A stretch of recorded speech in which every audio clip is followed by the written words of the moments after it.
नमस्कार, मैं डॉक्टर के एन बलोदी, पूर्व में Himalayan institute for sustainable environment and research,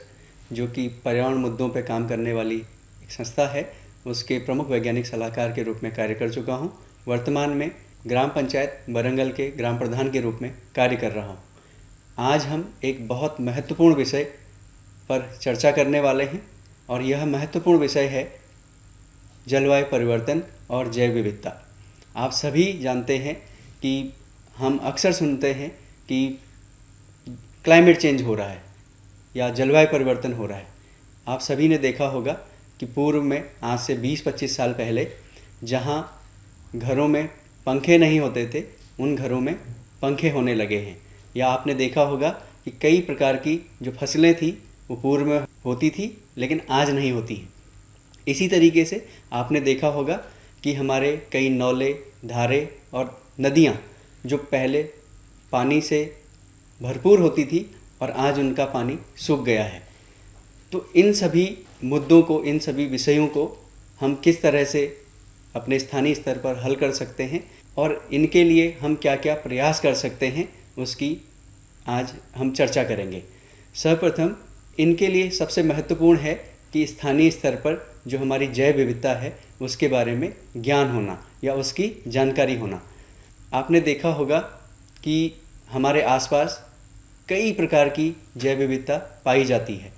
जैव विविधता से तात्पर्य यह है कि हमारे आसपास जो पेड़ पौधे, जीव जंतु, कीड़े मकोड़े या अन्य प्रकार के जो जीव हमें दिखते तक नहीं हैं, आपने सुना होगा जीवाणु, विषाणु, ये सभी जो है जैव विविधता का हिस्सा हैं। कई प्रकार की जैव विविधता हमारी मिट्टी में पाई जाती है, जिसकी वजह से हमारे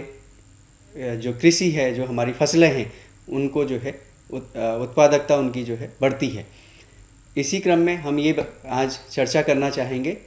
कि जो जैव विविधता है उसको जीवन का आधार क्यों कहा जाता है। आपने देखा होगा हमारी जो लाइफ है, हमारा जो जीवन है, वो कहीं ना कहीं जैव विविधता पर ही आधारित है। हमें भोजन के लिए जो खाद्य सामग्री चाहिए या जो हमें जो है अनाज चाहिए, वो जैव विविधता का एक हिस्सा है, जो कि हमारी कृषि जैव विविधता से आता है। इसी तरीके से अगर हम बात करें तो हमारे जलाने के लिए जो लकड़ियाँ हैं या जो हमारे खाना पकाने के लिए लकड़ियाँ हैं, वो जंगलों से आती हैं। तो ये एक जंगली जैव विविधता जिसको हम बोलते हैं, उसका हिस्सा है। इसी तरीके से अगर हम अपने पशुओं की बात करें तो ये पशुओं की जैव विविधता से संबंधित है। इसमें सबसे महत्वपूर्ण ये है कि अगर जैव विविधता जीवन का आधार है तो इसको किस तरह से संभाल कर रखा जाए, किस तरह से इसके संरक्षण का प्रयास किया जाए। इस विषय में सबसे महत्वपूर्ण कार्य जो हमारी सरकारों ने किया, आप लोग जानते होंगे कि भारत सरकार ने वर्ष 2002 में जैव विविधता संरक्षण अधिनियम प्रतिपादित किया और इसको पूरे देश में लागू किया। इसी के साथ वर्ष 2004 में जैव विविधता नियम ये बनाए गए और इनको पूरे देश में की सरकारों को कहा गया कि आप इन्हें अपने अपने स्तर पर लागू करें। जो जैव विविधता संरक्षण अधिनियम 2002 लागू हुआ, उसके पीछे एक अंतर्राष्ट्रीय जो समझौता था, जिसको कि हम कन्वेंशन ऑन बायोलॉजिकल डाइवर्सिटी, जो वर्ष 1992 में अर्थ समिट, पृथ्वी सम्मेलन जिसको कहते हैं, उसके दौरान कई देशों ने इस समझौते पर हस्ताक्षर किए, जिसका कि भारत भी एक पक्षकार था। जैव विविधता अधिनियम 2002 के तहत ये सुनिश्चित किया गया कि जो हमारी जैव विविधता है उसका संरक्षण हो, उसका और उसके जो अंग हैं या उसके जो हिस्से हैं उनका सतत उपयोग हो। इसी के साथ साथ यह भी सुनिश्चित किया जाए कि उसके जो सतत उपयोग से जो हमें लाभ हो रहे हैं उनका समान रूप से उसके लाभार्थियों के लिए जो है उसका बंटवारा हो। जैव विविधता अधिनियम के तहत यह भी सुनिश्चित किया गया कि जैव विविधता प्रबंधन समितियों की व्यवस्था की जाए, जो कि प्रत्येक स्थानीय निकाय से तात्पर्य यह है जैसे ग्राम पंचायतें, ब्लॉक पंचायतें, जिला पंचायतें, हमारे नगर पंचायतें या इस तरह की जो हमारे स्थानीय निकाय हैं, उनमें जो है एक जैव विविधता प्रबंध समिति की स्थापना की जाए या उनका गठन किया जाए, जो कि यह सुनिश्चित करेंगे कि अपने स्थानीय निकाय के अंतर्गत आने वाली जैव विविधता का वो डॉक्यूमेंटेशन करेंगे, उनका अभिलेखीकरण करेंगे। उसके साथ साथ वो उसका संरक्षण करने के लिए जो है प्रयास करेंगे, और संरक्षण के साथ साथ यदि उनका कोई उपयोग हो तो ये सुनिश्चित करेंगे कि वह जो है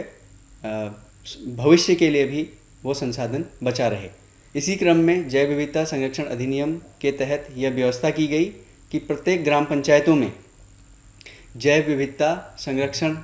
या जैव विविधता प्रबंधन के लिए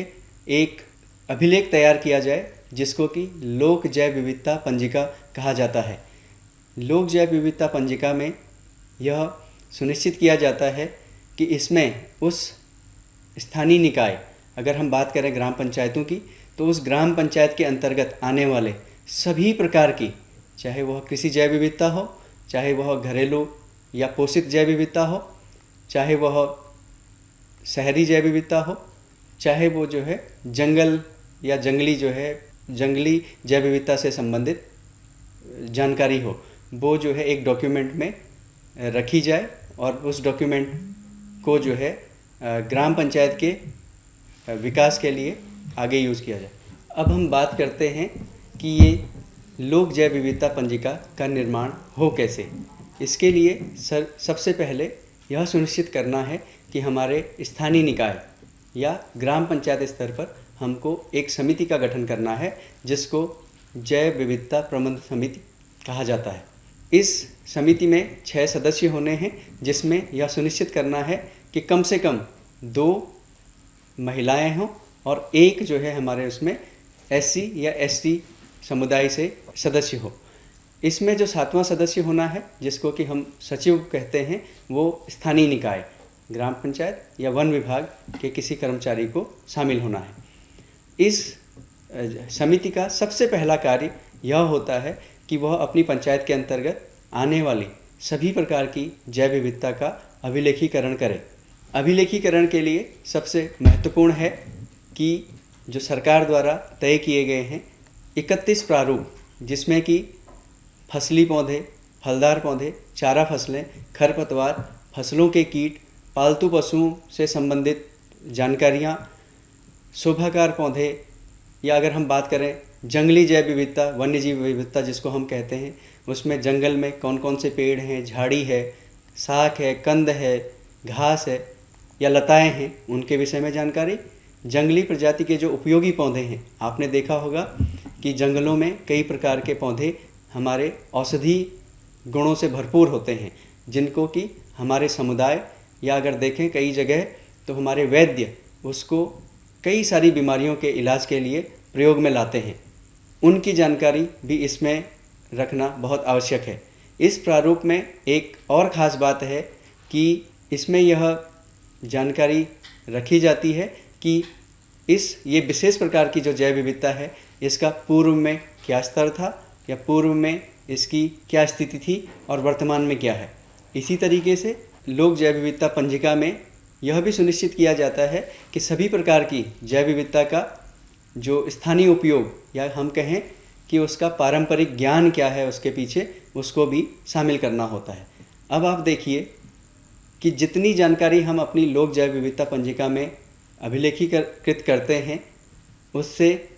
यह फ़ायदा होता है कि यह जानकारी हमारे आने वाली पीढ़ी के लिए भी बहुत महत्वपूर्ण सिद्ध होगी, क्योंकि कई सारी जैव विविधता समय के साथ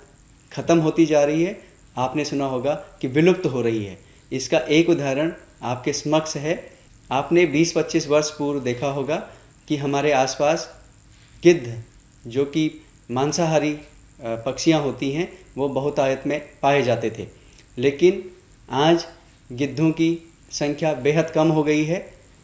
जिसके कारण हमारी जो नई पीढ़ी है उनके लिए गिद्ध उसी तरीके के हो गए हैं जैसे कि डायनासोर। एक महत्वपूर्ण विषय यह भी है कि जब हम अपनी जैव विविधता का अभिलेखीकरण करते हैं तो उससे यह पता लगता है कि किस ग्राम पंचायत में या किस स्थानीय निकाय में या किस क्षेत्र में विशेष प्रकार की जैव विविधता पाई जाती है और इसका भविष्य में क्या क्या उपयोग हो सकता है। इसी के साथ साथ इससे संबंधित क्या क्या हम जो है उद्योग स्थापित कर सकते हैं, उसके लिए भी एक जानकारी उपलब्ध रहती है। मैं आपको आज यह भी बताना चाहूँगा कि अगर हम जैव विविधता पंजिका, जिसको हम लोक जैव विविधता पंजिका कह रहे हैं, उसमें अगर इस प्रकार की जानकारी हम सम्मिलित करते हैं तो यह कल के लिए अगर हमारी जैव विविधता का कोई उपयोग करना चाहता है तो उसके लिए आसान होगा कि वो हमसे जो है इस संबंध में परमिशन प्राप्त करे। लोक जैव विविधता पंजिका का निर्माण करके यह भी आसानी होती है कि अगर हम उस जैव विविधता से संबंधित कोई उद्योग या अन्य जो है उपयोग की चीज़ें इकट्ठा करना चाहते हैं तो उसमें उसकी जानकारी होती है। इसी के साथ साथ लोक जैव विविधता पंजिका में यह भी प्रावधान है कि इसे समय समय पर अद्यतन अपडेट किया जाना आवश्यक है, जिससे कि यह पता लगे कि पूर्व में क्या क्या जैव विविधता हमारे क्षेत्र में पाई जाती थी और आज उनमें से कौन कौन से विलुप्त हो चुके हैं या विलुप्त की कगार पे हैं, और यह भी संभव है कि क्या क्या नई जैव विविधता हमारे क्षेत्र में आ चुकी है। अब विषय आता है कि लोक जैव विविधता पंजिका का हम निर्माण करें कैसे, क्योंकि इसके लिए हमें कुछ संसाधन और मानव संसाधन, जिसको हम बोलते हैं विषय विशेषज्ञ, इनकी भी आवश्यकता होगी। इसके लिए हमें यह सुनिश्चित करना है कि हमारे आसपास या हमारे गांव के पास में कोई स्कूल होगा, कोई कॉलेज होगा या फिर कोई जानकार व्यक्ति होगा। उनसे हम जो है आग्रह कर सकते हैं कि हमें हमारे आसपास पाए जाने वाली जैव विविधता के संबंध में जानकारी दें, या इसका डॉक्यूमेंटेशन हम किस तरह से करें उसके संबंध में हमें सहयोग दें।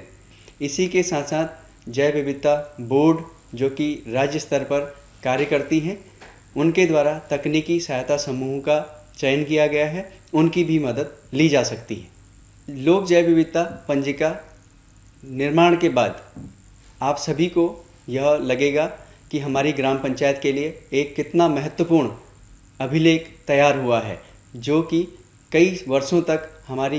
ग्राम पंचायत या हमारे जो स्थानीय निकाय है उसके काम आएगा। यह अभिलेख जैव विविधता के उपयोग से उत्पन्न जो विवाद हैं उनमें भी उनको भी हल करने में महत्वपूर्ण भूमिका अदा कर सकता है। इसलिए सभी ग्राम पंचायतों से या सभी स्थानीय निकायों से यह अपेक्षा की जाती है कि वह समय पर अपने आसपास पाए जाने वाली जैव विविधता का अभिलेखीकरण करें और उसके सतत उपयोग के लिए कार्य योजनाएं बनाएं। धन्यवाद।